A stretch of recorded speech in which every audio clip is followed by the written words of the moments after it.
Sa dili madugay, makaangko na ang Samal Island o kagulingong Hall of Justice. Anang report.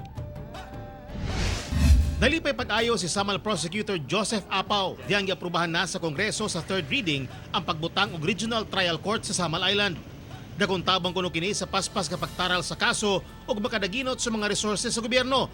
Labi na kay sa Panabo RTC pa sila moadto kung dunay trial. On the part of the litigants, no, costly magud kayo nga magsige pa sila og tabok-tabok gikan sa isla padulong dito sa Buadto Pagdavaw, Buadto pa og Panabo. So mao na ang isa sa mga reason nganong ang uban instead of pursuing their case before the court, dili na lang kay tungod lang sa gasto. Gawa sa Samal RTC, matukuran na usab og opisina sa Department of Justice. Ingon man, Hall of Justice nga gipunduan sa Supreme Court.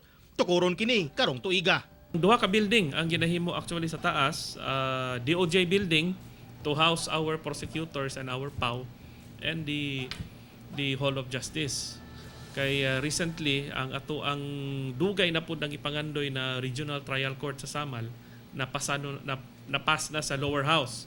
Kauban si Joe Pascual sa kamera. Ako si Teco Campo para sa One Mindanao.